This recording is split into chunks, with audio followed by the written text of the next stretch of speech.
असम, जहाँ पे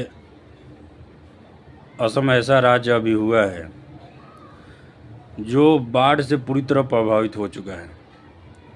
मीडिया के आंकड़ों के मुताबिक आप लोगों को पता होगा या बता दूं कि 70-80 से ज़्यादा मौतें हो चुकी हैं। लाखों पशु मवेशी बेघर हो गए हैं, बोले तो मतलब इधर उधर भटक गए हैं। खेतों में मलबे कीचड़ जहाँ तहाँ के आग के जमावड़ा हो चुका है।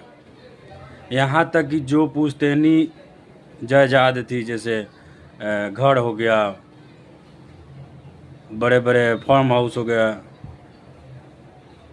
इन सबों में पूरी तरह से बाढ़ ने अपना आगमन कर दिया है।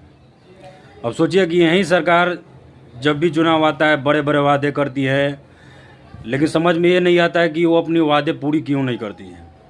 2021 में अमित शाह का वो भाषण, जहाँ पे वो बोलते हैं कि इस एरिया में कभी बाढ़ नहीं आने देंगे, लेकिन फिर वहीं जब 2025 का जब आता है फरवरी महीने का, जब फिर वही बात फिर दोहराया जाता है कि एक बार और मौका दीजिए बीजेपी को, हम असम को बाढ़ प्रभावित से मुक्त कर देंगे।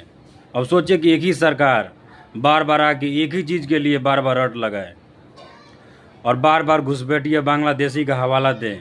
अब सोचिए उस राज्य का कैसे विकास हो सकता है। हमें तो बांग्लादेशी घुसपैठिया से मतलब नहीं है, वो तो आप देखोगे, आपकी पुलिसें देखेगी, आपकी फोर्सें देखेगी कि भैया कौन घुस रहा है, कौन अवैध है। लेकिन जो राज्य की जनता है, उनको तो विकास से मतलब है ना। यही सरकारें बार बार आके वादा करती है, लेकिन बार बार अपने वादे से मुकर जाती है और बार बार जनता को चूना लगा देती है। बिहार में भी वैसा ही होता है। पता नहीं इन सरकारों को हो क्या जाता है, और वहाँ की मूर्ख जो जनता है जात पात धर्म में उलझ कर आके वोट दे देती है और फिर 5 साल तक पीसती रह जाती है। आखिर कब तक ऐसा चलेगा, कब तक जनता को मूर्ख बनाया जाएगा। सेंट्रल में भी बीजेपी की सरकार है, राज्य में भी बीजेपी की सरकार है, फिर वही हाल है। आप लोग सोचिएगा ज़रूर।